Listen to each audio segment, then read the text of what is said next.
nome é Natália Salazar. E eu sou Renata Schmidt. E este é o podcast Patramada Criminal. Sejam muito bem-vindos. Running on Films. Queimando todas as últimas calorias que nos restam, as únicas serotoninas que nos restam, as últimas tudo, as dopaminas, toda molécula de energia. 47 do segundo tempo. Sim. Todos os últimos ATPs estão sendo queimados em energia pra gente conseguir gravar. É quase 11 horas do dia 16 de dezembro, mas nós gravamos todos os episódios que a gente precisava para deixar vocês recheados de conteúdo durante as nossas férias. Gente, então, em dia, ó, a gente vai tirar um mês de férias e vai ter conteúdo pra toda a nossa ausência. Pois é. Então, se você tá ouvindo isso, a gente ainda tá de férias, mas a gente volta logo mais e eu espero que vocês gostem deste episódio. Sim, acho que vocês nem vão sentir nossas férias, gente. Só vão perceber que a gente vai estar mais sumida que de costume nas redes sociais. Mas tirando isso, pra vocês não vai mudar muita coisa, eu acho. Não, acho que não. Aliás, aproveitando, não esqueçam de mandar suas perguntas para o formulário o primeiro vídeo que a gente vai fazer ano que vem. O primeiro vídeo de 2025 vai ser um Q&A, como a gente começou a fazer ano passado. Vamos responder perguntas que vocês tenham sobre o podcast, sobre a gente. O que vocês querem saber sobre a gente que vocês não perguntaram, que vocês... Sabe aquela coisinha assim, tipo... E pode ser qualquer pergunta, gente. A gente vai responder com a melhor da nossa habilidade, com toda a nossa honestidade. Então, o que vocês quiserem perguntar e a gente puder responder, a gente vai responder. Sim. Certo? O formulário tá lá no nosso perfil no Instagram, só clicar lá nos links, vai estar lá Q&A do Pátria, só clicar e mandar, é tudo anônimo, como a gente sempre faz, gente. Isso. E é isso, era isso que eu tinha para dizer. E o que eu tenho para dizer hoje é que eu tenho um caso bizarro. Eu adoro um bizarrão. Cara, mas eu tenho... Esse caso, ele me deixa tão irritada. Irritada? Ele me deixa muito irritada. Por quê? Porque essa é uma história de vários privilégios, de um sistema bizarro, de gente que não toma responsabilidade pelo que faz. Eu fico revoltadíssima com esse caso, gente. Hoje a gente vai falar de uma mulher muito especial. E quando eu digo especial, eu quero dizer uma mulher que claramente tem uma doença mental séria não diagnosticada. Ok. E essa é a minha opinião. Talvez eu esteja errada, mas eu acho que vocês vão concordar comigo. Eu já concordo com você. Não sei nem quem é, eu acho que você está coberta de razão nesse inverno. Hoje a gente vai falar de uma mulher chamada Joyce McKinney. E assim, eu queria deixar bem claro que a gente sabe que mulheres são frequentemente taxadas de louca por apresentarem comportamentos completamente normais ou por terem reações viscerais que qualquer outro ser humano teria. Mas, gente, eu acho que esse não é o caso aqui, tá? Tá. Na minha opinião não profissional, essa é uma mulher que recebeu autorização de viver completamente fora da realidade, de ser uma pessoa completamente horrível e meteu o louco pra se safar das consequências do que ela faz.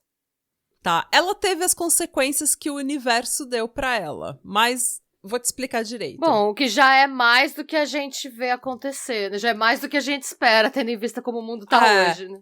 Mas, na minha opinião, ela merecia muito mais. Então, vamos começar pelo começo, gente. A minha fonte principal é um documentário de 2010 dirigido por Errol Morris, chamado Tabloid, ou Tabloid, que tá na íntegra no YouTube. Além disso, eu usei artigos do The Guardian, do Daily Express, do Salt Lake Tribune, do Telegraph, do Los Angeles Daily News, do Whittier Daily News, do Hollywood Reporter e, obviamente, do Daily Mail. Yay! Aliás, esse caso é de Utah? É. Sempre tem umas coisas esquisitas acontecendo em Salt Lake City, né? Sim. Você falou Salt Lake News ali, o site, eu pensei, gente, não é de Utah, vai ficar esquisito. Salt Lake Tribune, vai ficar esquisito. Você falou, eu já pensei, vai ficar esquisito. A Joyce McKinney nasceu em uma cidade pequena na Carolina do Norte e ela era a típica garota americana. Tá. Loirinha, Cheerleader. bonitinha, sim. Classe média, cristã, que aparentava, pelo menos, ter um forte senso moral e de bons costumes. Quase uma Southern Belle, sabe? Southern Belle é o que eles falam que, tipo, é a típica mulher do sul, assim, sabe? É a mulher acolhedora, que tá sempre usando vestidos rodados e cozinhando frango. É, exatamente. Que te convida pra entrar e tomar um chá gelado. Que acredita... branca, sabe? Provavelmente tem um rifle em casa. É uma Reese Witherspoon. Em Sweet Home, Alabama. Não, mas ela é uma Southern Belle, ela é do sul. É? Ela é sulista mesmo? Sim, ela é do sul. Eu não lembro de onde que ela é, se ela é da Louisiana ou do Texas. Mas ela é Southern Belle mesmo. Rapaz, não sabia. Ela era muito bonita e frequentemente participava de concursos de beleza. Mas ela diz que ela nunca teve interessada na atenção que ela recebia de homens. Ela se diz ser uma eterna romântica que sempre quis um homem especial. Ela sempre sonhou com um marido. Então ela queria casar, ter 2 filhos, ter um cachorro, uma casinha de cerquinha branca, aquela coisa toda. A vida da Barbie. Exato. Da Barbie pré-filme da Barbie. É. A Barbie sulista. A Barbie não emancipada pela mídia. Em 1973, ela começou a flertar um pouco com o mormonismo e se mudou para o estado do Utah para estudar na universidade Brigham Young. Ela diz que um professor apresentou ela ao mormonismo, dizendo que na igreja ela poderia conhecer jovens que tinham os mesmos valores que ela, que não fumavam, não bebiam, não usavam droga e que estavam interessados em ter uma vida mais tradicional. Ok. Na igreja, segundo ela, ele falou que ela poderia conhecer um bom marido, um futuro marido alinhado com os valores dela. Ela diz que não foi explicado a ela no que exatamente os mormons acreditavam. Tá. Ela deixa claro no documentário que ela não compartilha da mesma crença e ela frequentemente chama a igreja de seita. Palavras dela, não minhas. A gente já fez aqui alguns casos sobre que tem o mormonismo como background, né? E, assim, eu acredito que o mormonismo seja uma religião um pouco estranha, porque pra mim todas as religiões são um pouco estranhas, gente. O catolicismo pra mim é uma coisa estranha. Toda religião pra mim é um pouco estranha porque eu não acredito. Mas assim, eu acho que o mormonismo não seja diferente de qualquer outra religião. Eu não vejo diferença. É que a gente fez um episódio sobre as origens, né? As origens são um pouco esquisitas. As origens são diferentes das nossas. Mas eu não acho que seja mais esquisito que o catolicismo, por exemplo. Ah, é verdade. Entendeu? Tipo, se você pensar que no catolicismo a gente come o simbólico corpo de Cristo e bebe o sangue de Cristo, que é uma coisa extremamente pagã, uma coisa extremamente, né? E que a gente reza para santos, para eles intervirem a Deus. Então, assim, é diferente. Não, esse próprio lance de transubstanciação, consubstanciação, é uma parada muito esquisita, mas você tem razão. Nunca tinha parado pra pensar nisso. Eu acho que todo mundo acha, porque a gente vem de um país católico, né, predominantemente católico e protestante, a gente acha que o mormonismo é mais diferentão do que as outras religiões. É verdade, você tem razão. Mas se você parar pra pensar mesmo, todas elas são meio doidas e a gente acredita e tá tudo bem. O importante é você... Você tá certíssima, O importante é você acreditar naquilo que você gosta e naquilo que você se sente bem e que não faça mal pra ninguém. Mas ela deixa claro que ela não compartilha dessa mesma crença, que quando ela começou a conhecer mais do mormonismo, ela não gostou e ela frequentemente chama a igreja de seita. Tá. Mas lá em Utah, ela conheceu um jovem mormon chamado Kirk Anderson, de 19 anos, 6 anos mais jovem do que ela. Ok. Por quem ela se apaixonou loucamente. Ok. E no documentário, ela conta que ele falou pra ela que ele amava ela logo no primeiro encontro, que ele a pediu em casamento no segundo encontro e que eles chegaram a pensar em nomes para os futuros filhos que eles teriam juntos. Meu Deus. E assim, gente, a gente não sabe se isso é verdade ou não, porque como a gente vai perceber, a Joyce é uma daquelas pessoas que ficam completamente obcecadas com ideias e pessoas. Ela é meio delulo. E exato, ela é total delulo. Mana, ela é a definição de delulo, gente. Delulo é uma pessoa que vive fora da realidade, entendeu? Que ela tá iludida com as ideias dela, com o próprio mundo dela. E tem todo um movimento agora de gente que é assumidamente delulo, né? Que, tipo... gente que escolhe viver fora da realidade e fala, não, eu sou a melhor pessoa do mundo, eu sou a mais gostosa, a mais maravilhosa e tá tudo bem. Sim. E a Joyce é uma dessas pessoas que tem extrema dificuldade de separar a realidade da fantasia. E o Kirk, gente, ele nunca deu nenhuma entrevista sobre o envolvimento dele com a Joyce ou com o que aconteceu. Então a gente não sabe qual é a versão dele dos fatos, entendeu? A gente só sabe o que ela diz pra gente. Segundo a Joyce, ela e o Kirk estariam prontos pra casar e formar uma vida juntos. Mas havia um empecilho. Porque a Joyce sempre quis se casar na igreja cristã protestante e o Kirk era mormon. Ela conta, inclusive, no documentário que a mãe dele não gostou dela logo que ela viu a Joyce. Ela falou, essa mulher não se parece uma mormon. E eu não Ela gosto. não é uma mulher loira, cristã. Pra mim, eu achei até que pelo que você contou das fontes, eu já achei que ela tinha nascido mormon. Não. Você tá me descrevendo? Não. A Joyce não era, ela começou a flertar com o mormonismo. Não, sim, o que eu tô falando assim, você me contou uma menina loirinha, perfeita teenager americana, pra mim... Então, só que a Joyce... Tradicional, cristã, pra mim era uma pessoa, porque os mormons são tradicionais, né, acreditam em Cristo. Então, só que os mormons, eles são pessoas modestas. Entendi, agora eu entendi, tá. Modestas no sentido de se vestir modestamente, no sentido de viver uma vida modesta e não se mostrar e não viver uma vida hipersexualizada. Assim como os muçulmanos. Se você comparar, os muçulmanos também têm eles resguardam a modéstia, né? Eles se vestem de forma modesta, eles são muito discretos. Então, pra eles é parte da religião deles. Eu achei que ela era modesta. Você tá me falando que ela não gostava de festa, não era rolezeira. Eu tava imaginando uma mulher recatada. Não. Não, ela é muito tradicional, de muitos valores cristãos, mas ela nunca foi recatada. Eu já entendi, então, da vibe que a gente tá descrevendo aqui. Já entendi. Só que o que ela fala no documentário, e vocês vão entender por que eu falo que ela é total fora da realidade, é que o que ela fala é que a mãe dele não gostou dela por achá-la muito bonita. Entendi, tá bom. Ela falou, ela me viu aquela mulher bonita, eu acho que ela me achou muito bonita pra ele, e ela falou que eu não me parecia uma mulher mormon. Ou seja, ela é daquelas mulheres que falam, eu não sou como as outras garotas, eu não sou como as mormons, porque as mormons são água e sal e eu sou picante. Entendeu? Eu sou mais caliente. Eu já sei bem quem é. Nossa, que ódio. Já peguei ódio, né? Não sei nem quem é. Não vi nem a cara e já odeio. Nem conheço, já desconsidero pacas. Nossa. Eu não sei nem o que ela fez. Eu já acho que ela tá errada. Eu já acho que ela tá errada e que ela tem que se fuder. Eu compartilho tudo bem, desse sentimento.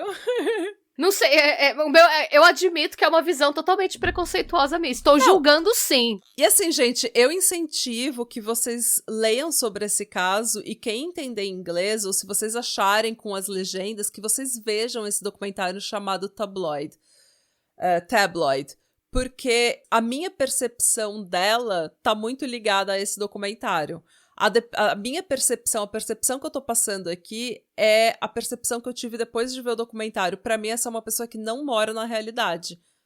Entendeu? Ela fez uma casa dela na ilusão, no reino da fantasia, e ela mora lá. E ela acha que as coisas, a percepção que ela tem da realidade é completamente diferente da percepção que a gente tem da realidade. Se vocês virem o documentário e tiverem uma opinião que não seja essa, por favor, contem pra gente o que vocês acham. Sim. Gente, até porque assim, eu acho que é uma coisa que a gente sempre fala, mas que sempre é bom repetir, né? A gente conta histórias, somos contadoras de histórias. A gente não tá... a gente não vai fazer uma prova cobrando o que a gente falou como verdade absoluta. Então... A gente traz as fontes, a nossa proposta... Exato, porque eu acho que é bom trazer isso, porque a gente teve um pouco disso, né? Em 2024. A galera que vinha pegar, tipo, gente... se a vida fosse fácil e a verdade fosse sempre uma só, eu acho que nem existia podcast True Crime, né? Então, assim, fiquem à vontade pra discordar da gente. Contanto que seja uma discordância que venha de um ponto, tipo, de uma discussão saudável, não tem problema nenhum. As únicas coisas que a gente não... Mas até por um experimento, Eu sugiro que quem entende inglês ou que quem ache com legenda o documentário, que vá ver o documentário e veja se vocês têm a mesma percepção que eu ou se eu só tô com preconceito dela, entendeu? Alguma coisa assim. Mas pra mim, essa é uma pessoa que claramente, o jeito que ela fala, é uma pessoa que claramente não vive na realidade. Sim. Ela acha que tudo que ela faz, que é tudo bonitinho, que é tudo... que nada tem consequência, que nada é maldade, que o mundo... Sabe? É difícil, gente. Mas, ó... Então, no fundo, a gente nem sabe se o cara tava tão afim dela assim, mas a gente sabe que é fato que eles tinham um relacionamento. Ou nem isso a gente sabe. Eles tiveram um relacionamento, mas a gente não sabe se foi essa intensidade toda dela falar que... Sim, eu tô perguntando porque tem gente que namora sozinha, né? A gente fez caso de stalker que era... Não, né? eles tiveram um relacionamento. Tá. De acordo com ela, eles perderam a virgindade juntos. Mas algumas fontes diferem um pouco em como que essa história se deu, mas o que aconteceu? Como no mormonismo, sexo fora do casamento ou relacionamento qualquer fora do casamento é um grande pecado, é um grande tabu, principalmente naquela época, década de 70, o Kirk se sentiu extremamente culpado e acabou confessando o relacionamento deles para os líderes da igreja. E como ele tinha 19 anos, e 19 anos é a idade que jovens homens normalmente são chamados para a missão da igreja, ele foi enviado para trabalhar como missionário. E ele simplesmente se mudou, segundo a Joyce, sem falar absolutamente nada para ela. Simplesmente desapareceu. Isso faz com que eu acredite que eles, se pegaram uma vez e eles nem eram namorados, e ele não deu satisfação pra ela. Mas será que então... Porque a mãe dele conheceu ela. Será que verdade, era tipo, essa mina... eu tô perguntando porque às vezes era um negócio assim... Grupo de jovens a namorada do seu filho. Ou não, porque eles eram mais velhos também quando isso aconteceu. Você tá falando de casamento, era 20, mas mesmo assim, né? Não, então, o que eu acho que aconteceu é que os líderes da igreja e a família do Kirk viram que ela estava se aproximando dele com uma intensidade muito maior do que eles desejavam, porque eles não queriam que ele se casasse com ela, ou que ele tivesse um relacionamento com ela, ou que ele fosse tentado a ter sexo fora do casamento com ela. E daí eles mandaram ele pra missão. Porque ele confessou o relacionamento dele pros líderes da igreja, e daí eles falaram, olha, você já tem 19 anos? Vai pra missão. Sabe, tira um tempo fora, longe dessa mulher, e daí você vai voltar com uma perspectiva nova. Provavelmente foi isso que aconteceu. Ok, sabe que, tendo em vista o contexto, eu nem acho ruim. Eu acho que você é tão novo pra tomar uma decisão dessa. Mas como alguém que cresceu na igreja, eu já vi jovens que confessaram relacionamentos antes do casamento e foram afastados do coral, por exemplo, que foram afastados... Nossa, que horror! Sim, porque sexo antes do casamento não era permitido. Então, foram afastados, sabe? Tipo, é meio bizarro, assim. Nossa, que horror. É meio bizarro. Não. O que eu falei que eu entendo é no sentido de, antes de pensar em casamento, vai se encontrar. E aí você volta e vê o que você quer fazer. Isso eu acho que é justo. E a missão pro jovem Mormon é algo extremamente importante. Eles sonham em ser chamados para uma missão. Eles têm esse propósito. Segundo a Joyce, ela tinha ficado grávida e sofreu um aborto espontâneo. O que, se for verdade, obviamente deixaria qualquer mulher num estado de grande estresse, né? Todo mundo ficaria meio estressada. Mas o que mais estressou ela, assim, o que estressou de verdade ela, foi o fato dela não saber o que estava acontecendo com o Kirk.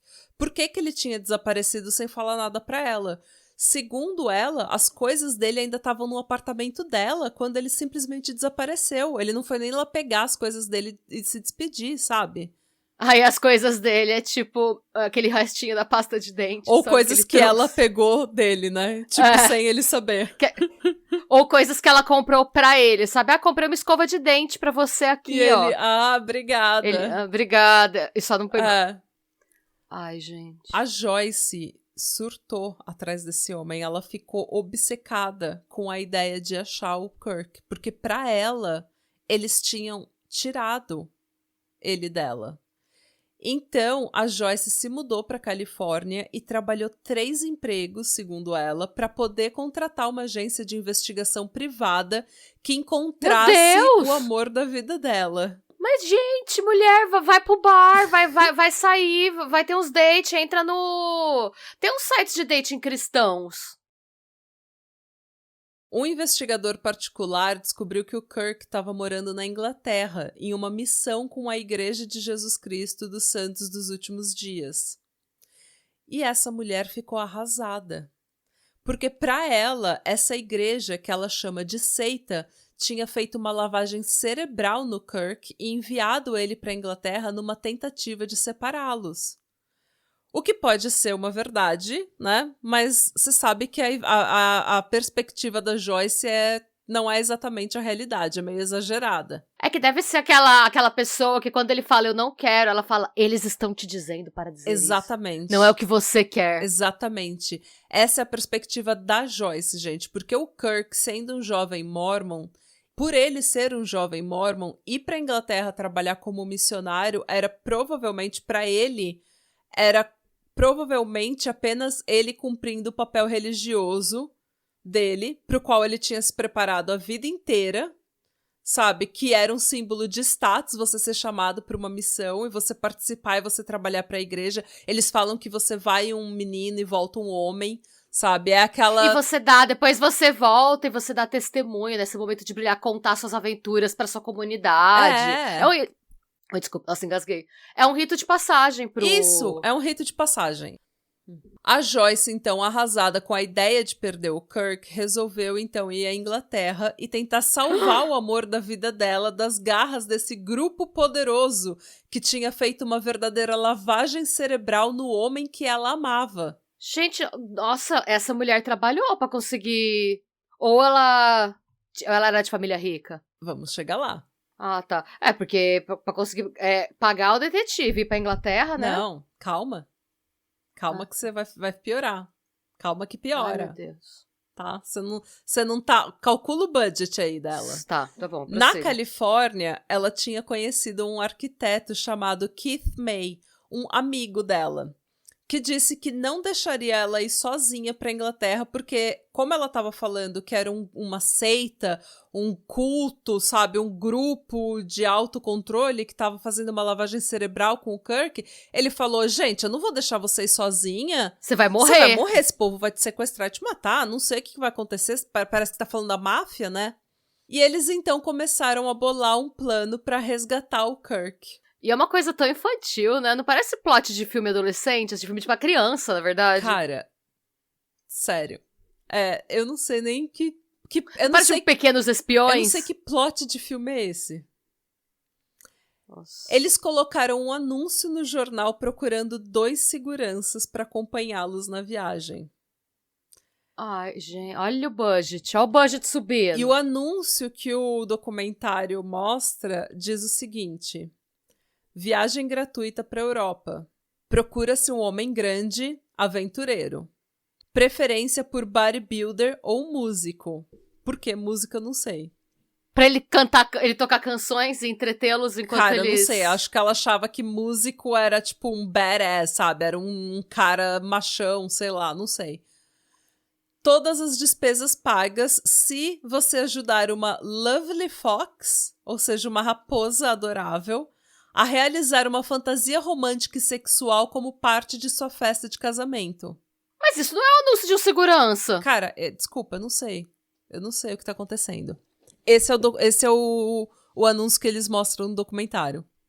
Se eu sou um segurança, que eu vejo um anúncio desse, eu vou achar que o emprego não é pra mim. Uhum. E se eu sou um gigolô e respondo esse anúncio e querem que eu trabalhe de segurança, eu vou me sentir enganado. Então... Mas esse anúncio não agrada ninguém. Eu não entendi esse anúncio também. Não, mas às vezes a pessoa só é doida. A pessoa não precisa... Tem coisa no mundo que é doida mesmo. Mas então... E aí, quem foi? O gigolô deve ter respondido. Não. Um segurança mesmo... vai ver que eu que sou errada dessa situação. Se alguém entendeu e respondeu, então o problema... A mensagem foi recebida, eu retiro o que eu disse. Ok. Era a década de 70, Renata. Ah, é verdade. Tá bom. Com isso, eles encontraram um bodybuilder, um homem chamado Gil Parker.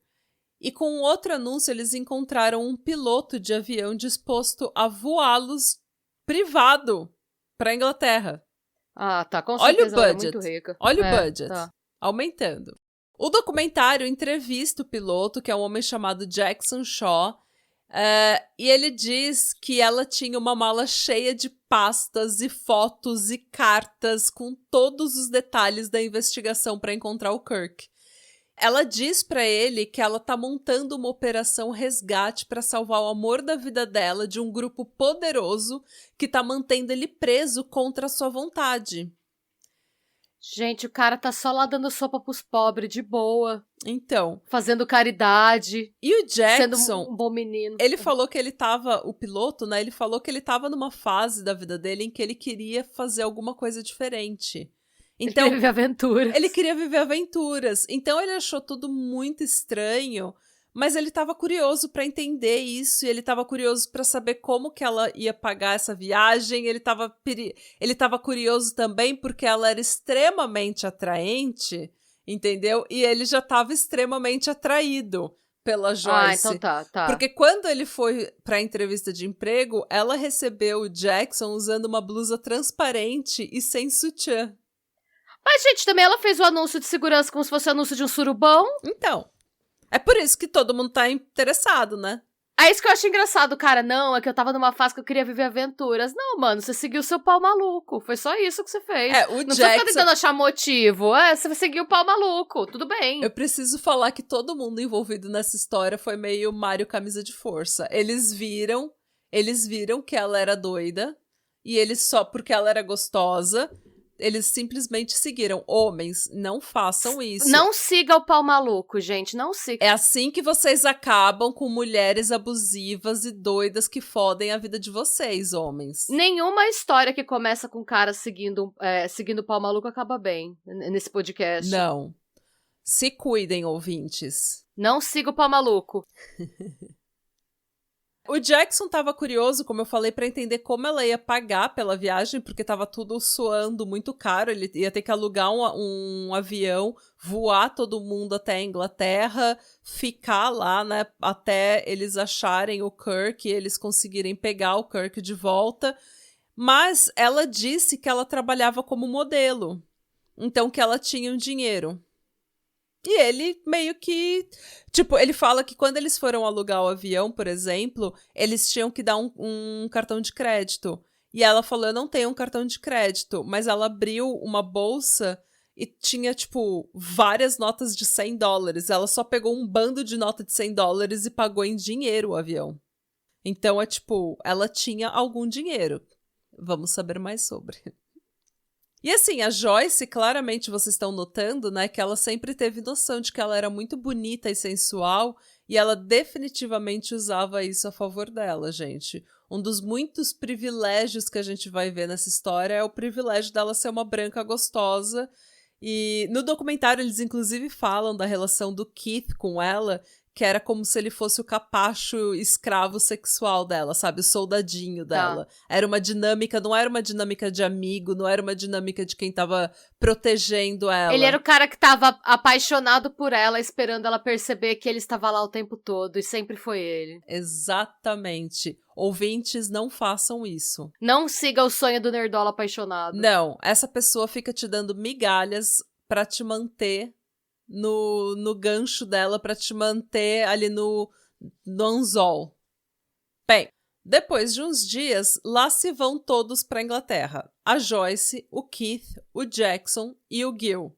No segundo dia lá, eles estavam conversando sobre o plano e a Joyce começa a, tipo, tirar aparelhos de escuta e, sabe, tipo um walkie-talkie, assim, e tal, e falar sobre toda a operação para resgatar o Kirk. E o Gil começa a achar tudo muito estranho, ele começa a falar, mano, onde é que foi que eu me enfiei nessa caralho? Essa mina tá louca de droga. Essa mina tá louca de pedra, eu vou me embora daqui, isso daí vai feder rápido. E ele teve o bom senso de vazar.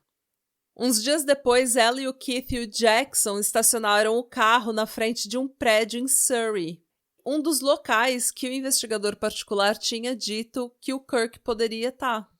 E eles viram o Kirk. Eles acharam o Kirk. Corre, Kirk!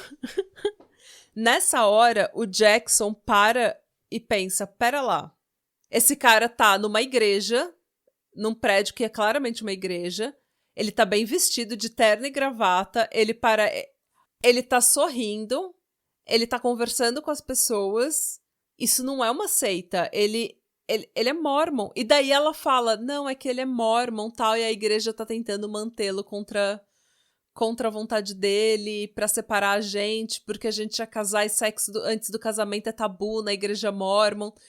E daí ele percebe que o Kirk tá de livre e espontânea vontade na religião dele, que é uma religião que você tem liberdade pra sair a hora que você quiser. Ele só quer ser deixado em paz fazendo as caridades dele, gente. Ele tá literalmente na igreja, vivendo a vida dele em outro país. Sabe? Mano, que doideira. O Jackson sabia que ela e o Keith estavam carregando armas falsas, que eles usariam para intimidar os membros do grupo que supostamente estavam mantendo o Kirk contra a vontade dele. E daí, quando ele ficou sabendo que eles iam usar essas armas falsas para intimidar pessoas da igreja, ele ficou horrorizado. Ele falou, gente, isso não é... Eu não vim aqui para isso, sabe? Ele teve aquele momento, meu irmão, o que eu tô fazendo aqui? E ele já tava achando tudo muito suspeito e perigoso, mas ele só entendeu a gravidade do que realmente estava acontecendo e resolveu deixar essa Thor de lado quando a Joyce mostrou pra ele, dentro do carro, uma garrafa de clorofórmio. E daí ele falou, não. Isso daqui, não, nada disso. Não. Eu não vou sequestrar esse moleque. E ele vazou. Ele simplesmente vazou e voltou pra casa. Pessoas sensatas. Essa é a hora que o pau maluco diz não? Não vale a pena. Nenhuma periquita vale isso. Então, o Jackson vaza e a operação de resgate se resume agora a Joyce e ao Keith. E o que aconteceu depois, gente, varia de acordo com quem conta essa história. O Keith teria entrado na igreja se aproximando do Kirk, dizendo estar interessado em se converter. E o Kirk, tentando converter o Keith, começa a conversar com ele e mostrar a igreja. Putz. O Keith, então, puxa uma arma falsa e ordena que o Kirk entre no carro. De acordo com a Joyce, porém, o Kirk entrou no carro de livre e espontânea vontade depois que o Keith contou para ele que a Joyce estava no carro. Então, a gente não sabe qual é a versão correta, mas como eu falei, a Joyce não mora na mesma vizinhança, no mesmo planeta que a gente. O fato é que o Kirk entrou naquele carro. E o Keith e a Joyce dirigiram ele 400 quilômetros para um chalé em Devon, no sudoeste da Inglaterra. E aí, gente, agora eu preciso dar um alerta gatilho de abuso físico e sexual. Puta merda. A Joyce diz que quando ela encontrou o Kirk, ele estava quase robótico, tendo sofrido uma lavagem cerebral nas mãos da igreja. Ou ele estava extremamente assustado porque descobriu que essa doida seguiu ele dos Estados Unidos até a Inglaterra, sendo que ela nem sabia onde ele estava. Obrigada. Concorda? Você não ficaria robótica também? Eu ficaria sem reação. Se alguém te apontasse uma arma que você não sabe que é falsa, falasse, entra no carro e você vê uma mulher que você deve ter transado uma vez, uma doida, que agora tá te perseguindo e que voou dos Estados Unidos até a Inglaterra pra te perseguir, te sequestrar? Sim, você não tem o que fazer. Não é uma situação normal, você fica sem reação. Mas estranho seria ele ter uma reação, ele agir normalmente, né? Mas pra Joyce, isso era por conta da lavagem cerebral que ele tinha sofrido nas mãos da igreja. E de novo, gente... A igreja mormon não faz uma lavagem cerebral. Você pode falar de doutrinação, você pode falar de tudo. Mas isso é o que toda religião faz, na doutrinação. Não é nada que você não possa falar da igreja católica, da igreja protestante, da igreja evangélica. Não é. Sim. Mas não são seitas. É uma religião que você pode entrar e sair quando você quiser.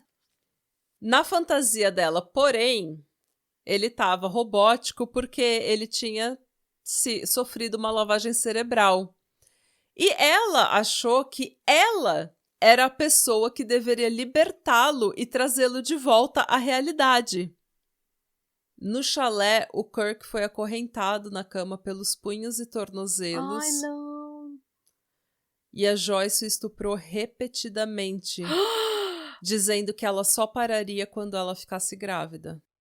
Nossa, gente. Eu achei que ela ia tentar conversar. Nossa, E, gente, sempre que a gente posta algum caso sobre abuso cometido por homens, sempre vem uma pessoa falar como é que um homem se presta a isso. Mas é possível, sim, uma mulher estuprar um homem, gente.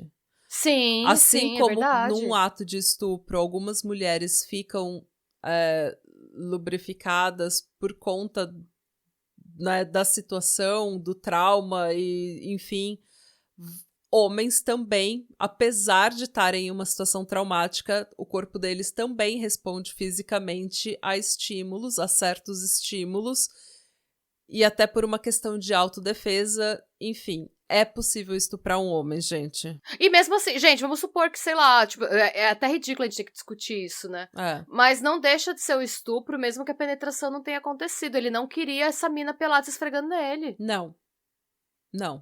É isso, sabe? tipo, mesmo pronto, que não aconteça nada, mesmo que ele fique completamente impotente. Ele não queria e ela tava lá. Que absurdo. Nossa, eu não imaginava.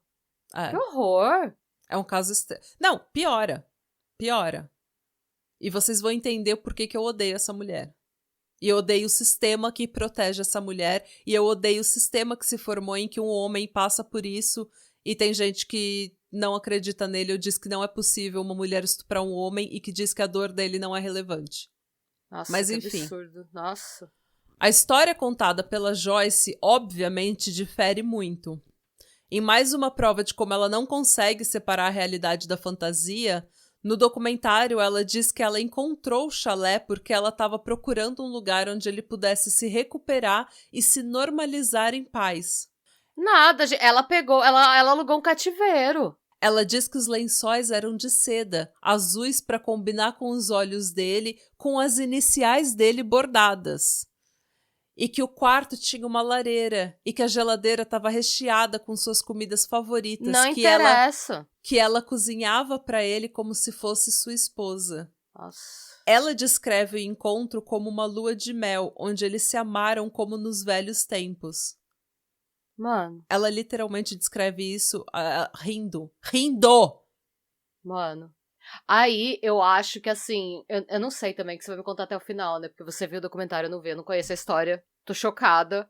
Mas eu acho que não dá nem pra chamar isso de ser fora da realidade. Eu acho que ela só finge que ela não sabe o que ela tá fazendo pra escapar das consequências. Ela mete o louco e ela tem autorização de meter o louco porque ela é gostosa e branca. Porque desculpa trazer raça nessa conversa, mas eu duvido que uma preta ou uma indígena teria esse privilégio de ser doidinha. E, gente, assim, não é porque o mainstream considera essa pessoa atraente que necessariamente todo mundo quer pegar. Não. Então, assim, não dá pra negar o que aconteceu. Não é, é bizarro, não é menos estupro porque o abusador é mulher. E porque é uma pessoa dos padrões. Não é. É bizarro. Me dá... Nossa, não... Nossa, enfim. Ainda bem que eu peguei ranço dela desde o começo.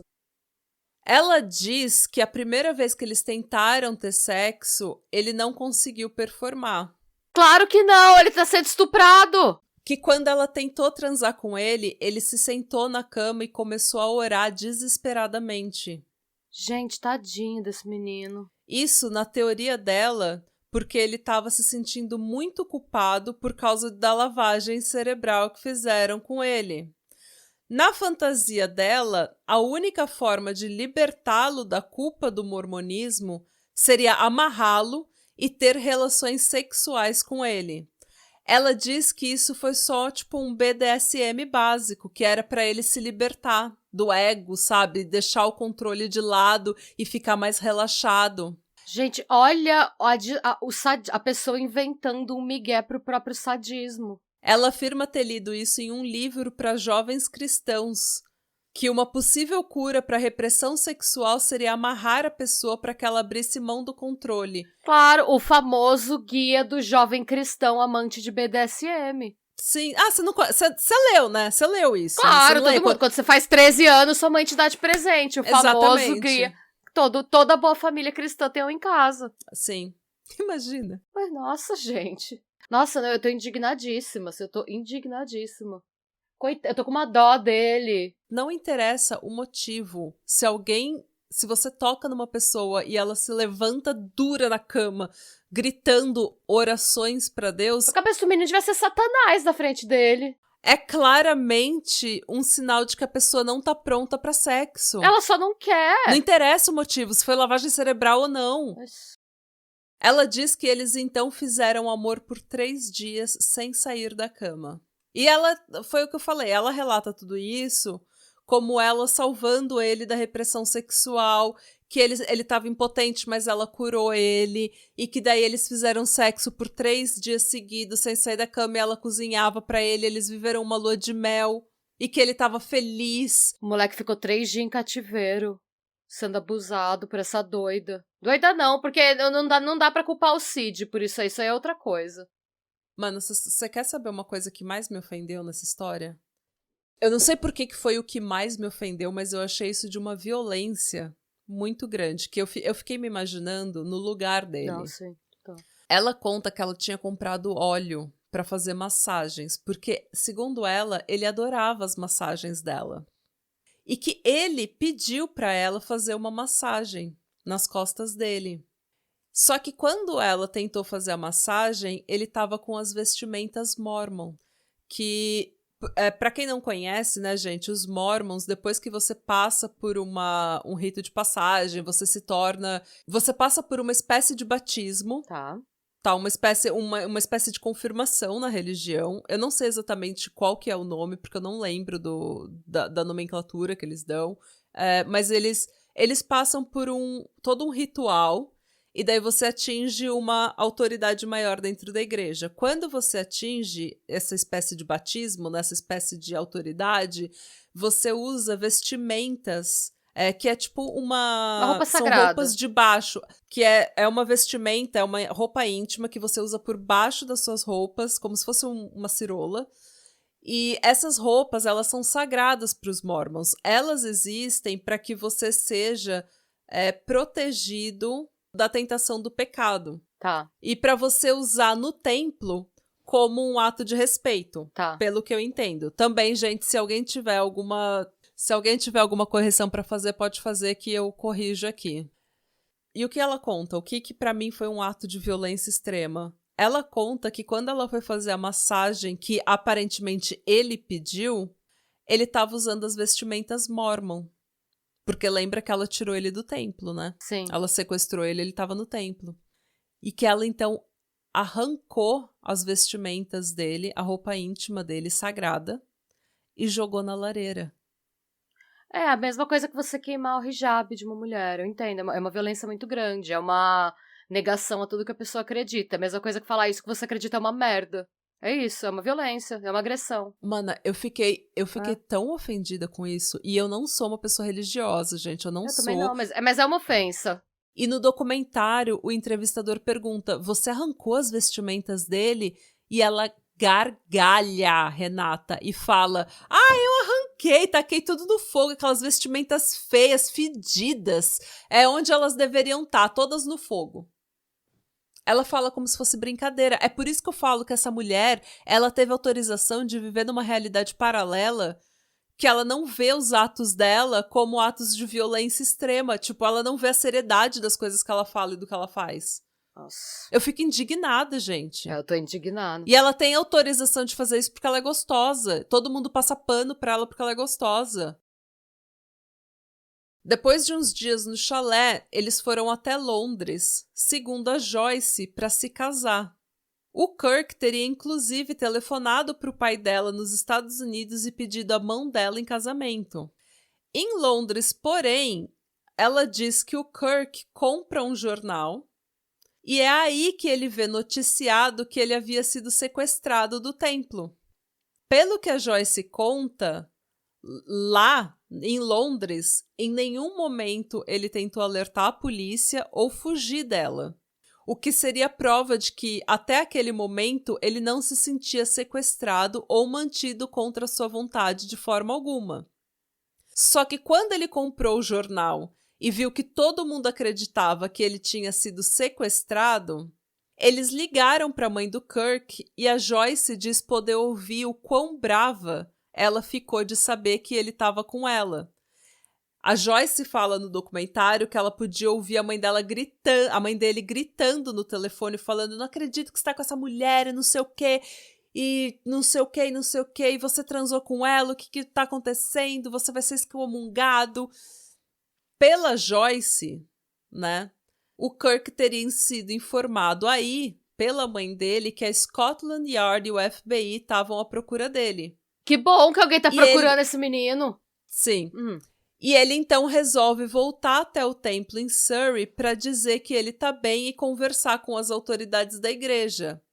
Ele convence a Joyce e o Keith a não irem com ele para que eles não sejam presos. Nossa, é verdade! Enquanto ela tava lá mandando ver, o Keith tá fazendo o quê? Ele tá no chalé, esperando. Cúmplice em tudo.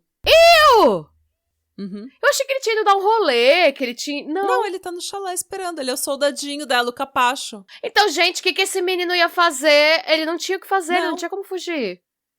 Nossa, só piora. E ele convence a Joyce e o Keith a não irem com ele para que eles não sejam presos porque a Scotland Yard e o FBI estavam à procura dele. Então, ele foi esperto, ele manipulou eles totalmente. O que eu acho que aconteceu é que ele inventou que a Scotland Yard e o FBI estavam atrás dele e falou: gente, vocês não podem ir comigo porque vocês vão ser presos. Nossa, ele foi muito safo. E os dois palhaços caíram na dele. Só que eu não sei se realmente, de repente, a Scotland Yard e o FBI realmente já estavam atrás dele, porque ele tinha sido sequestrado do templo com uma arma falsa há 3, 4 dias, né? Vai depender do quão bem relacionada a família dele era e do quão respeitada a missão era também, né? Mas eu acho que por ser da igreja, eu acho que a Scotland Yard e o FBI estariam. Porque daí vira um caso internacional, ele não é inglês, ele não é cidadão inglês. Então é verdade. Vira um caso internacional. Tem razão. Pra mim, eu esqueci totalmente que ele não era inglês. Tem razão. Não, é um estrangeiro sendo sequestrado numa missão religiosa. Isso aí é um escândalo mesmo. Então é um escândalo e todas as agências nacionais e internacionais vão começar a colaborar. Eles então se despedem temporariamente e o Kirk embarca em um trem em Londres rumo a Surrey para ir falar com os membros da igreja. Pra acalmar. Cough. Pra acalmar, né, os membros da igreja. E essa foi a última vez que ela viu o Kirk, graças a Deus. Graças a Deus, Bom, a última vez entre aspas, vou chegar lá. Longe da Joyce, o Kirk ligou para a polícia e disse que ele foi sequestrado e mantido contra sua vontade em um chalé, onde ele permaneceu vendado e amarrado enquanto foi repetidamente estuprado. Segundo ele tinha sido sequestrado do templo sob a ameaça de uma arma e tido um cobertor colocado... Um capuz, né? Um capuz colocado na cabeça dele, provavelmente com clorofórmio, e que ele teria simplesmente sido levado para o chalé contra a vontade dele. Nossa, que pesadelo, né? Então aqui, gente, a gente tem 3 opções. Você pode acreditar na versão da Joyce, de que o Kirk participou de tudo de livre e espontânea vontade, de que ele nunca foi verdadeiramente sequestrado e que ele só disse que foi sequestrado depois de ver as manchetes nos jornais, e que ele só disse que teria sido estuprado porque a doutrinação mórmon o deixou com um senso de culpa e repressão sexual extrema, e porque ele sabia que se ele confessasse ter fugido, queimado suas roupas íntimas e ter tido sexo consensual com ela, ele seria excomungado da igreja e seria ostracizado pela própria família. Ou você pode acreditar na versão do Kirk, de que ele foi sequestrado, amarrado e estuprado por uma mulher obcecada por ele, e que ele só conseguiu se livrar dela e do Keith depois de fingir querer se casar com ela para que eles fossem até Londres e ele pudesse orquestrar a fuga. Ou você pode acreditar no que eu particularmente acredito, que as duas versões existem e são verdadeiras paralelamente. Na minha opinião, e é só uma opinião, né? A Joyce, como eu falei repetidamente, é uma pessoa que tem muita dificuldade em separar a realidade da fantasia. Ela é completamente... Ela mora num mundo de ilusão. Ela não vê violência ou comportamentos, ela não interpreta a realidade da mesma forma que a gente interpreta. Ela provavelmente acreditava piamente que os dois tinham vivido uma grande história de amor e que ela resgatou o amor da vida dela das garras de uma doutrina rígida que o deixou sexualmente reprimido. Que tudo que ela fez foi por amor e foi para salvá-lo de uma seita. No entanto, eu acredito que a realidade que foi vivida pelo Kirk não era essa. Então eu acredito que os dois estavam vivendo com a mesma situação e os dois estavam interpretando a realidade de forma completamente diferente porque ela é doida de pedra. Mas a partir do momento em que você tenta uma aproximação, né, física, sexual, e você percebe que a pessoa obviamente não quer, isso não tem, assim, você sabe que a pessoa não quer. Tipo, é claro, é uma coisa meio que... Mas, Renata, ele não quer porque ele é sexualmente reprimido e porque ele sofreu uma lavagem cerebral, Renata. Nossa, mas eu não consigo... E sabe por que eu acredito nisso? Que ela tenha vivido... Eu acredito que os dois tenham vivido a mesma coisa com percepções completamente diferentes, porque quando ela fala no documentário... Dá pra ver que ela não é uma pessoa maldosa, ela é só completamente doida. E todo mundo deu autorização pra ela ser doida e pra ela meter o louco e se safar das consequências dos atos dela a vida inteira. Por ela ser bonita. Entendeu? Então ela cresceu metendo louco e se safando de toda a consequência.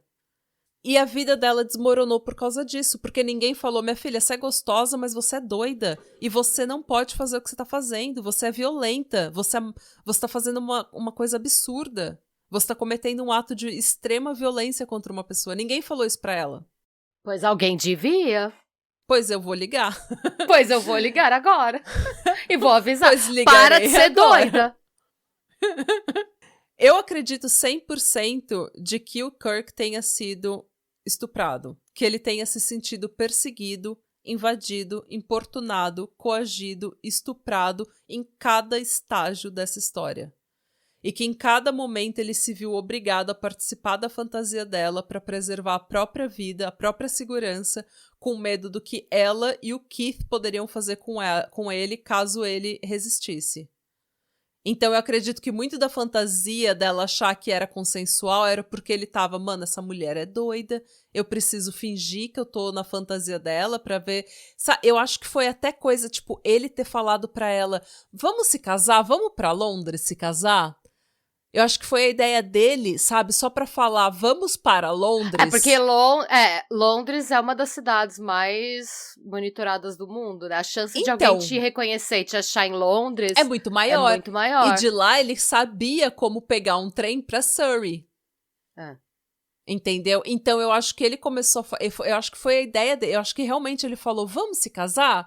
Vamos pra Londres? Pra ele simplesmente conseguir chegar em Londres e orquestrar tudo. Não, isso eu acho... sim, não, ele manipulou ela com certeza. Porque ele precisava. Porque a única vantagem que ele tinha nessa situação era o amor dela a obsessão dela por ele, né? Sim. Então, obviamente, ele usou a vantagem que ele tinha. Eu acho que nisso ele foi certíssimo, ele tava certo em fazer isso. Sim, que todo mundo que escapa sequestrador normalmente joga essa daí, né? Você tem que jogar no time dele. O que eu acho é o que a gente sempre... A gente volta muito nesse ponto sobre o patriarcado também ser prejudicial pros homens. Uhum. Porque eu não acho que isso é o suficiente pra fazer com que ele seja considerado uma pessoa que estava participando daquilo. Claro que isso não é consentimento. Não. Mas a sociedade interpreta como se fosse. Uhum. Eu imagino que tenha interpretado. Porque o que eu acho é que todos os homens devem ter falado, fica quieto aí, era uma gostosa. Exatamente. Tipo, ai, gente, exatamente. Não. Por isso que eu falei no início... É isso que me revolta. Por isso que eu falei no início que esse era um episódio sobre o patriarcado e sobre muitos privilégios. Mas, enfim, vou te revoltar muito mais ainda. Relaxa. Ai. Você não tá nem metade da revolta ainda. Já tô puta. O Kirk, na minha opinião, foi sim uma vítima da ilusão de uma mulher que não tem contato com a realidade, mesmo que talvez a intenção dela não tenha sido vitimizá-lo. Porque assim, suponhamos que você tenha... Esquece a Joyce, esquece o Kirk. Suponhamos que você tem um parente ou uma pessoa que você ama que tá numa seita. Ou que você acredita estar numa seita. Ou numa igreja muito rígida. Não é seu papel afastar aquela pessoa para tentar libertá-la. Se vocês estiverem num relacionamento, por exemplo, e aquela pessoa sente culpa de ter contato físico com você, mesmo que ela te ame, mesmo que ela ache que ela te ame, mesmo que você ache que ela te ame, não é correto você tentar convencer ela a ter sexo se ela tá contrariando a fé dela. Se ela tá se sentindo culpada em relação ao sexo e você fica tentando convencê-la a ter sexo pra se libertar, isso é coerção. Isso é parte do abuso sexual. Bem, gente, independentemente do que você acredita, o fato é que a Joyce e o Keith foram presos na Inglaterra. Que bom! O Kirk marcou um encontro com ela. Ele marcou um encontro com ela. Tipo, ela ligou pro templo procurando ele. Ele falou, não, claro, vamos marcar, é nóis. E daí, obviamente, que quem apareceu foi a polícia, porque eles estavam ouvindo a linha, né? Infelizmente, a acusação de estupro, na época, não foi aplicada porque a vítima era um homem. Que é um absurdo, vamos falar. Pela lei inglesa, na época, a lei não cobria homem. Tá. Mas ela recebeu uma acusação de indecent assault, que seria uma agressão, um ataque indecente de cunho sexual. Tipo uma importunação sexual, né? E, gente, os tabloides da Inglaterra pegaram fogo com essa história. E é por isso que o nome do documentário é tabloide. Mana, nas primeiras audiências, que é pra saber se o caso vai a julgamento ou não, a Joyce solicitou que a imprensa fosse liberada para reportar o caso, porque ela queria que todo mundo soubesse. Ela queria que todo mundo soubesse da versão dela. Ou seja, daí eu já começo a desconfiar um pouco dela. É isso que eu tô falando, entendeu? É isso que eu tô falando. É por isso que eu não compro a ideia de que ela é total fora da casinha.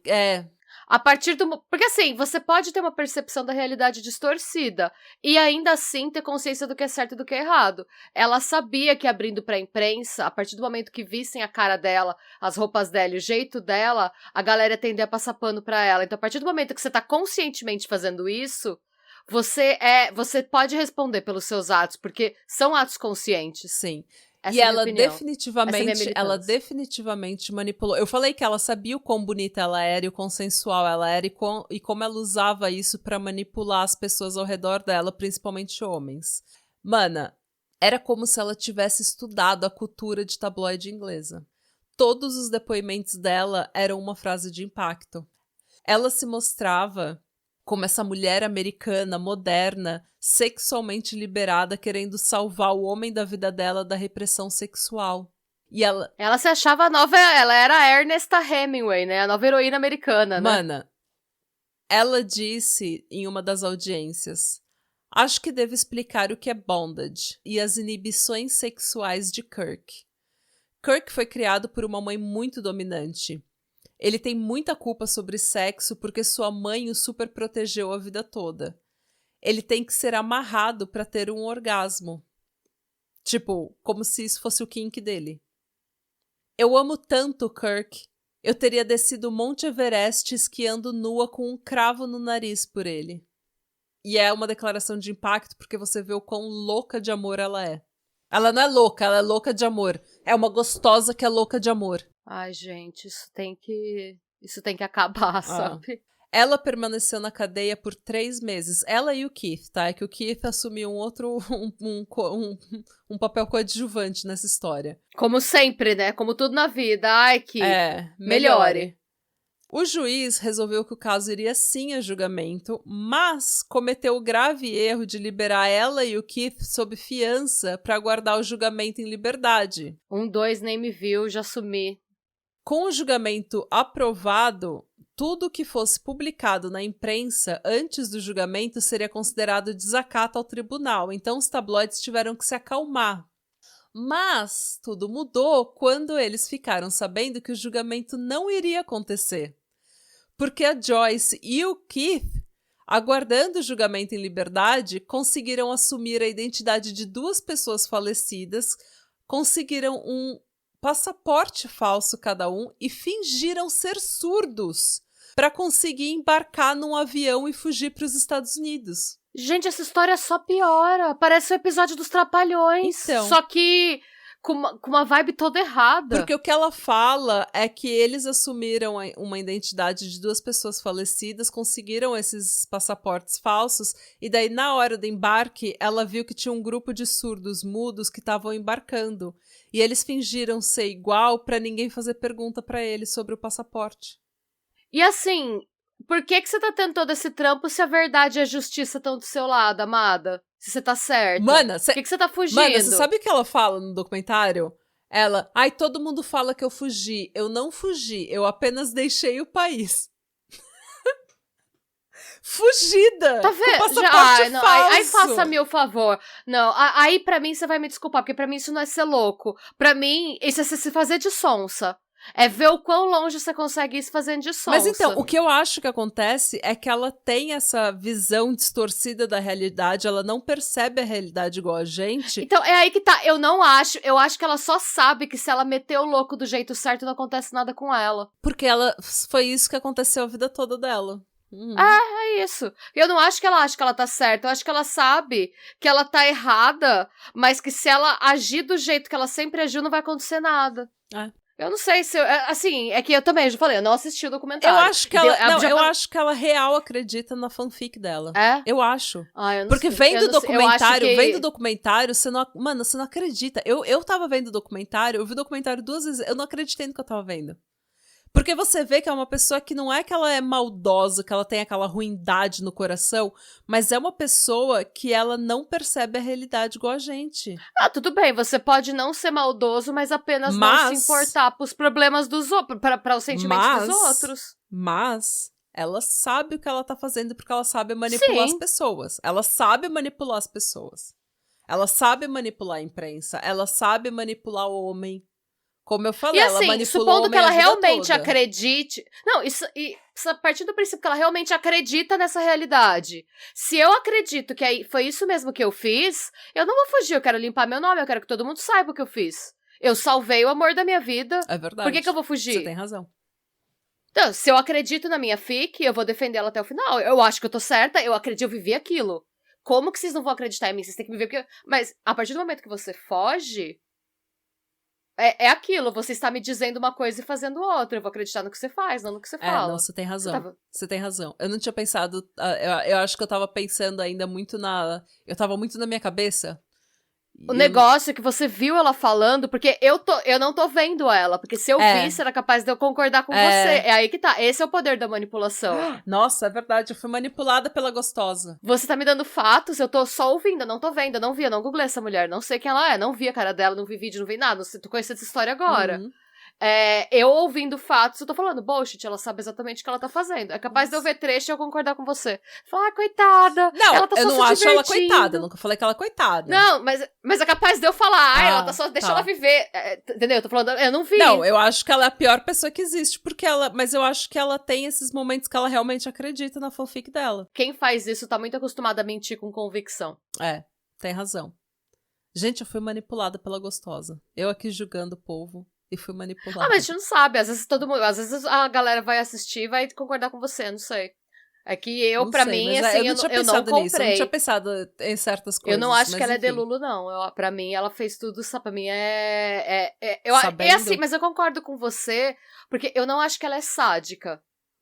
Eu acho que é assim, que ela é uma narcisistona clássica, assim. Pra ela é assim, ele me serve... Tipo, ele é importante pra mim a partir do momento que ele me serve.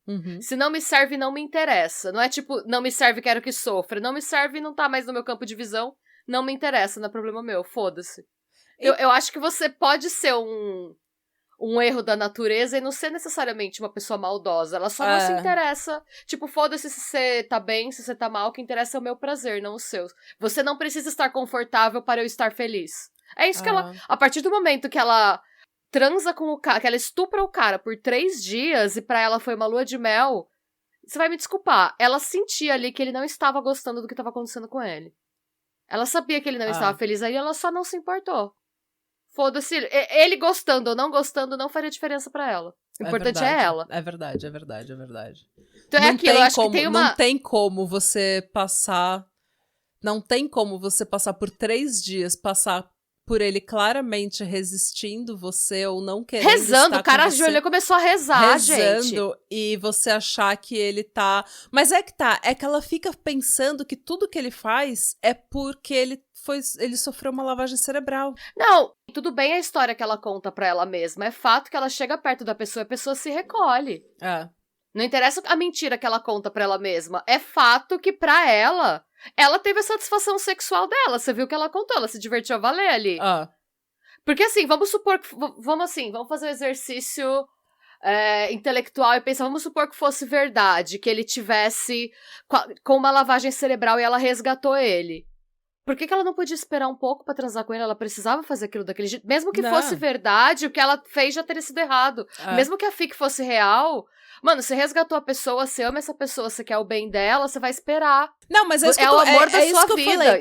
É isso que eu falei. Qualquer pessoa que esteja se sentindo culpada pelo contato sexual com você, contato físico com você, o seu papel não é convencer essa pessoa a ir contra a fé dela. Vocês têm que conversar, vocês têm que ir pra terapia, vocês têm que fazer um aconselhamento de casal. Não é o seu papel convencer essa pessoa a transar com você, porque o nome disso é coerção e é abuso. Eu acho que, na real, o que aconteceu foi que ela achou que não fosse dar nada, deu alguma coisa porque virou um incidente internacional e ela se enfiou no papel que cabia melhor pra ela sofrer o mínimo de consequência possível pelos atos dela, que é o da doidinha gostosa excêntrica. Era o que pegava das opções dela. Todo mundo tratou ela como a doidinha gostosa excêntrica. E assim, de todas as opções que ela tinha, essa era a menos pior. Dada a situação em que ela se colocou. Pra mim é isso, pra mim é bem simples, mas é aquilo, é fácil pra mim falar, sendo que eu não vi essa mulher falando. Porque eu acho que se eu visse, eu ia mudar de ideia. Por isso que eu tô tentando, não vou olhar, essa é a minha opinião, ela não me enganou, porque eu não falei com ela. Eu acho também que ela acredita na própria fanfic, na própria ilusão, e que ela cria, porque ela é dessas mulheres que ficam obcecadas com ideia, ou com homens, ou com qualquer coisa, e elas criam essa fanfic de amor na cabeça delas, porque tem outras coisas que aconteceram aqui. Nos Estados Unidos, ela contactou o Daily Express, em Londres, para vender a história dela, o que eles imediatamente aceitaram. Claro, né? Apesar dela ter negado que ela tenha vendido qualquer coisa. Ela fala que ela nunca vendeu história nenhuma. Pro Daily Express, ela se apresentou como uma boa moça do sul dos Estados Unidos, bem comportada e que tinha se envolvido nessa treta toda por amor. E no dia 22 de maio de 78, essa foi a versão publicada pelo tabloide. Tô puta. O Daily Mirror, que na época era o tabloide mais vendido, descobriu que ela tinha vendido a história para o Daily Express e resolveu publicar no mesmo dia o que eles tinham descoberto umas semanas antes. De que a Joyce, na verdade, era uma profissional do sexo com experiência em BDSM. Chocada, passada! A manchete dizia a verdadeira McKinney, com uma foto nua dela. Gente, pra mim ela era só uma menina mimada do Minnesota, que tava ali. Pra mim era só tipo uma agro-girl, sabe? Filha de latifundiário. Não, amada. Ó, dinheiro. Eu falei pra você tomar cuidado com o budget, que você tinha que contar o budget dela. Gente, de voar privado. Ela era uma dominatrix doidona. Eles desenterraram esse passado indo até a Califórnia encontrar com um ex-namorado dela que cedeu fotos da Joyce em diversas poses nuas. E, gente... O que também não tá certo. Dois erros não fazem um acerto. Ele também errou. Não se faz isso, E eu não vou entrar em todos os detalhes dessa guerra de tabloides, gente, porque o Daily Mirror claramente ganhou a guerra publicando história atrás de história atrás de história do suposto passado controverso da Joyce. Eu também não vou ficar entrando nessa história porque eu acho que você ser uma profissional do sexo ou ser uma profissional de BDSM não te faz mais ou menos mulher, mais ou menos culpada culpada, mais ou menos inocente. É só uma profissão. Não tem nada, uma coisa não tem nada a ver com a outra, é um trabalho. Então, eu acho que o tabloide usando isso contra ela também não diz grande coisa, não. sabe? E eu falei isso no sentido de que, assim, pra mim, uma parte do que ela vendeu no tribunal é que ela era inocente, que ela fez o que ela fez porque ela não sabia melhor. Por amor.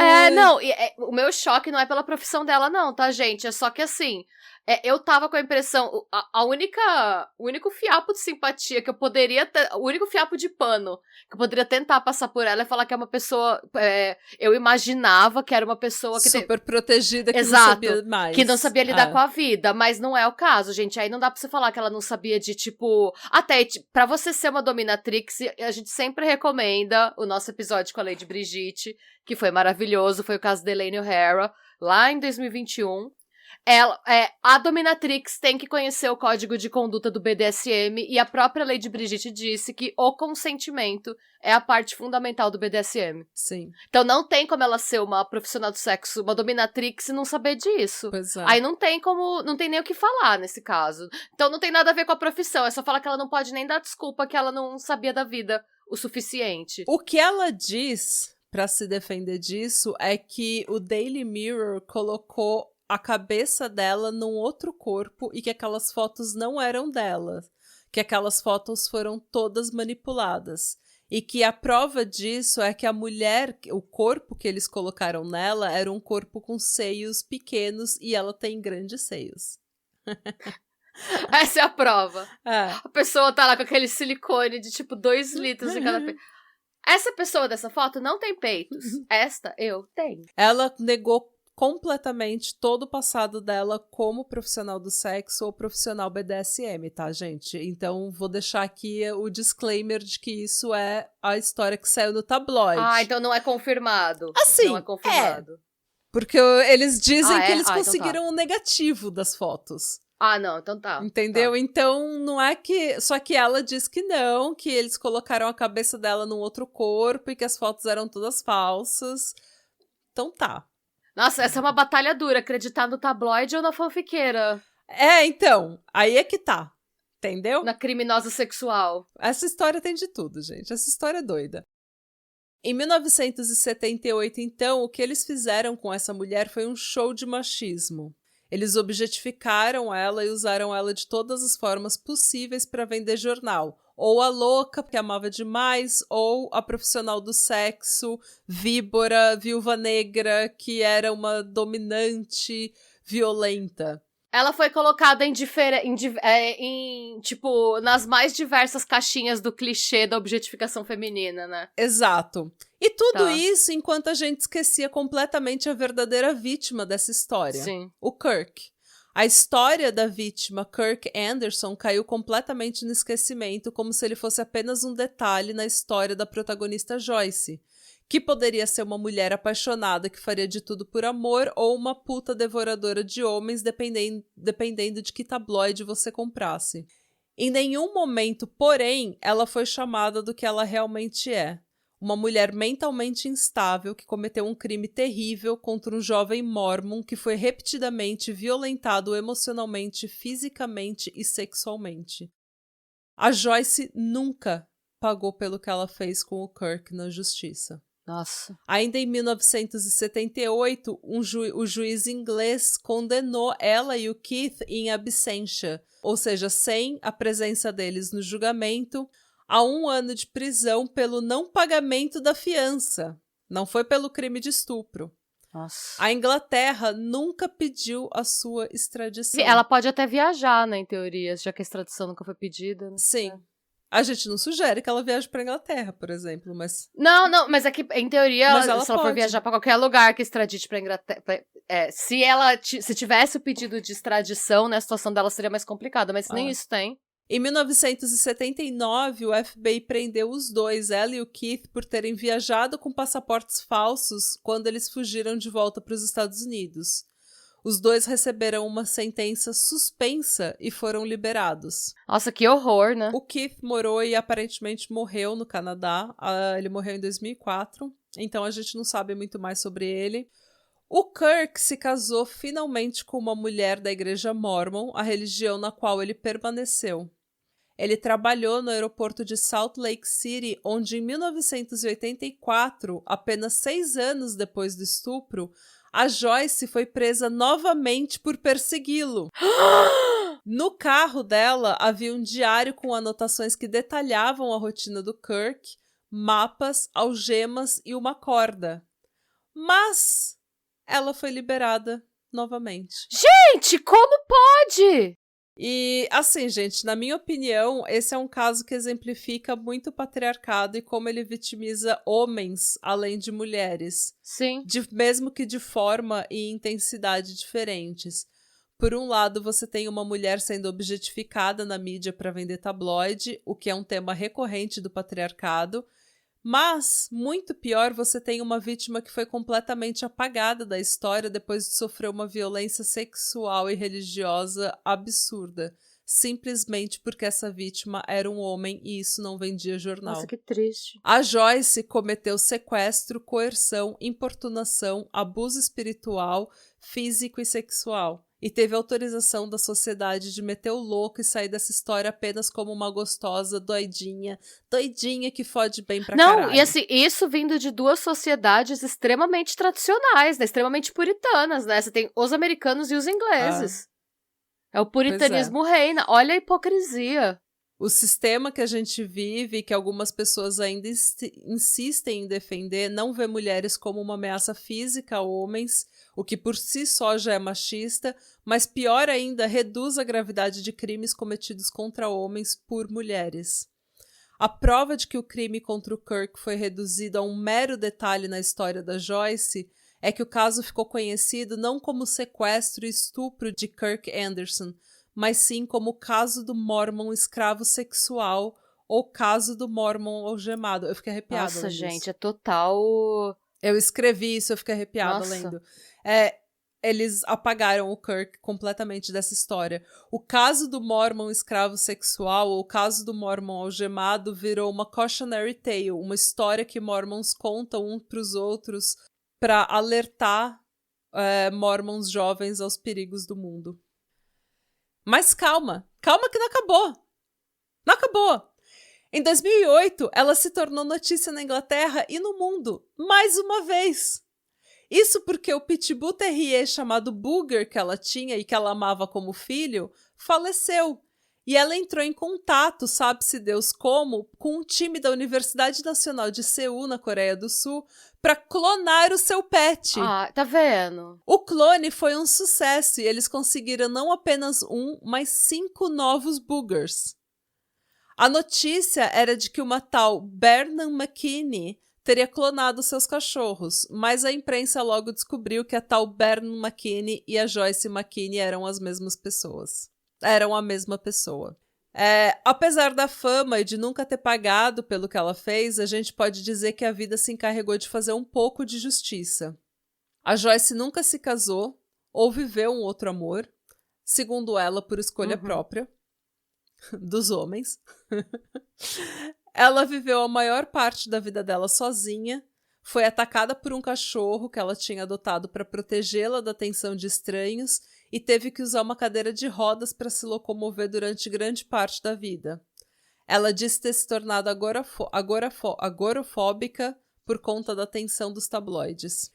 Em julho de 2019, ela estava sem casa, morando dentro do carro e já tinha tido novos problemas com a lei quando ela atropelou um homem de 91 anos que passeava com seu cachorro. O homem se chamava Gennady Bolotsky, um sobrevivente do Holocausto. Piora! Que infelizmente sobreviveu ao Holocausto, mas não a Joyce. Ela finalmente foi acusada por agressão com arma letal que não seja arma de fogo, atropelamento seguido de fuga e homicídio culposo. Ela foi submetida a uma avaliação psiquiátrica e declarada incompetente. Ela então foi enviada para tratamento compulsório em 2020, onde, ao que tudo indica, ela permanece. Bom. E essa é a história do sequestro e do estupro de Kirk Anderson. Nossa. Eu tô chocada. Parece que eu fui atropelada por uma jamanta. Eu não sei o que me atingiu. Eu tô chocada. Essa história é terrível, não, cara. Essa assim, história é tão triste. Mana, o fato dessa história ser conhecida como o caso do Mormon algemado e não como o sequestro e estupro do Kirk é uma coisa que me deixa tão irritada. Claro. Mas tão irritada. É a desumanização da vítima, né? É muito triste, assim.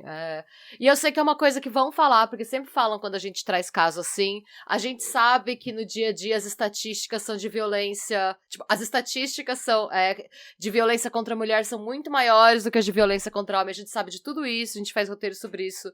A gente até comenta que às vezes a gente procura trazer uns casos diferentes, alguns casos de algumas mulheres assassinas, porque tem tanto feminicídio que a gente fica deprimida quando a gente vê quanto tem, a gente sabe disso.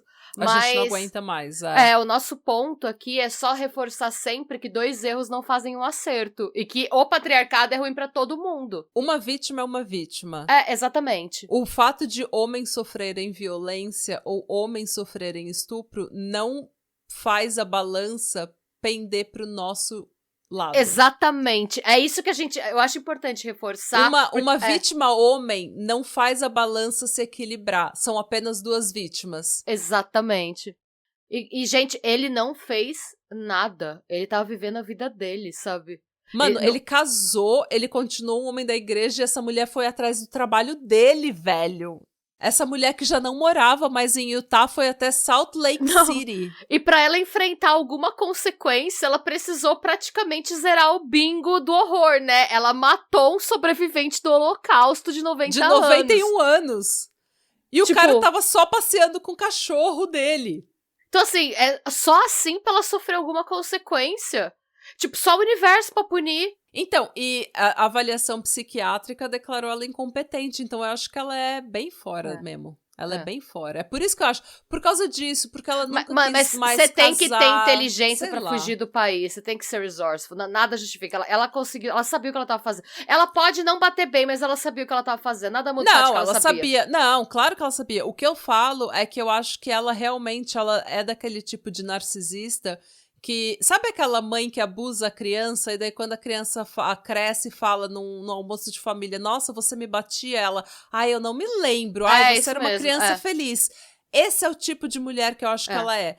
Eu acho que a percepção dos atos dela não é... como a gente percebe os atos dela, entendeu? Eu não tô falando que ela é incompetente ou que ela é doida, não. Eu acho que ela achava que ele queria ela e que ela tava vivendo um grande amor, porque a gente já leu, a gente já falou sobre mulheres assim, que ficam apaixonadas, e daí elas cometem crimes e fazem coisas absurdas. Não que elas não saibam o que elas estão fazendo, elas sabem que elas querem manipular, elas sabem como elas usam o próprio corpo, elas sabem como elas usam a própria sexualidade e sensualidade, mas eu acho que ela não vê a gravidade do que ela tá fazendo, porque ela sempre teve autorização de ser a gostosinha, doidinha, que fode pra caralho, sabe? Então... A gente falou, lembra quando a gente teve o Alexandre do Serial Cast, que a gente tava falando da Diane Downs? Eu pensei na Diane Downs, exatamente, eu pensei nela agora. E daí eu falei, eu perguntei pra ele naquele episódio, eu falei, se você conhece uma mulher que ela é gostosa pra caralho, mas ela é meio doida, você não ia catar? Daí ele falou, não, realmente eu ficaria. Se um amigo meu fala, olha, ela é doida de pedra, mas ela fode pra caralho, eu ia ficar com ela. Não, e ele é nosso amigo podcaster de True Crime, gente. Então, assim, e ele admitiu que é assim que, assim, ele que funciona. Assim, funciona. Existe uma coerção social nesse sentido. Você pega e você vê até, tipo, entre adolescentes... Eu não sei como é hoje, tá, gente? Faz muito tempo que eu fui adolescente. Mas quando eu era adolescente, tinha meio que essa pressão entre os meninos, no sentido de... mas ela quer ficar com você. Como que você não quer ficar com ela? Como que você não quer ir lá? Tem que ir lá. Não, mas como que você não quer? Tinha aquela pressão pra você pegar mesmo quem você não queria, em várias situações em que os meninos... obviamente estavam desconfortáveis, mas iam lá porque existe essa coerção social de, não, tem que ir, como assim você não quer? E quantos casos a gente vê de alunos que são estuprados por professoras? Sim. E todo mundo nos comentários fala, pelo menos ele transou com uma mulher mais velha, perdeu a virgindade pra uma mulher mais velha, como se a pedofilia só valesse pra homem. É isso, não é? E a gente fez outro desse, Gente, eu que fiz esse caso também, a Smart, a Pamela Smart. Pamela Smart. Sim, e a galera, tipo, foi a mesma coisa com a Pamela Smart. A galera divulgando as fotos dela também, os nudes que ela tinha mandado pro menino. Como se o moleque fosse super cool por ter passado por um trauma desse, sabe? Gente. É muito triste o que a gente faz. E daí os homens crescem tudo doido e a gente não sabe por quê, entendeu? O patriarcado destrói todo mundo, gente. Não destrói só mulher, não destrói homem. É isso, sim. Mas enfim, já militamos. Mas é isso, gente. Já defendemos, já fizemos nossa parte. Agora vocês que se matem nos comentários comentando o que vocês acham dessa Thor, gente. Ainda bem que quando sair já vai ter passado bastante tempo, porque eu tenho certeza que a gente vai ser cancelada. Já tô sentindo, já. Ainda bem que até lá já vou estar... As trombetas de Josué, as trombetas do cancelamento vindo de Jericó. Tá vindo. Vem com Josué, cancela em Jericó. Jericó. Hey, Jericó! Hey, Jericó! Vai cancelar em Jericó. Que as muralhas ruirão. Hey! Não. As trombetas soam. Hey! Cancelando. Bom, gente, o céu e o chão. Hey! Cerque os muros para mim. Pois Jericó chegou ao fim. Hey! Com esse cantinho. Olha, até gospel a gente cantou. 2025 vai ser um negócio assim que eu não quero nem ver. Ai, gente. A gente tá assustando a nossa audiência. Vamos parar com isso. A gente tá muito cansada, é quase 1h da manhã na Noruega. Eu preciso dormir. Eu também, gente. É segunda-feira. É segunda-feira, as 2 trabalham amanhã. Aqui é quase meia-noite, lá é quase 1 da manhã. É só por isso. Tá tudo bem, gente. Nada mudou, tá? Não vai ter o rebranding. Nada está acontecendo. A gente não ficou tá doida, tudo bem. A gente só tá muito cansada. A gente não ficou doida, a gente não foi sequestrada por nenhuma seita. A gente só tá cansada, tá tudo bem. Ai, gente, e sejam se bons. Busquem conhecimento e nos desejem boas férias. Muito obrigada por tudo. A gente ama vocês. A gente ama vocês e até ano que vem. Muito obrigada pela companhia, pela audiência, pela paciência.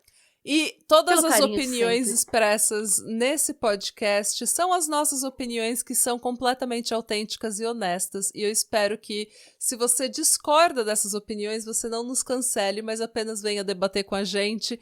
E a gente espera que a gente não tenha ofendido ninguém. Mas se a gente ofendeu, você pode falar com a gente e a gente pode fazer as correções necessárias. Tá bom? Tá bom. A gente ama vocês. Tchau! Tchau!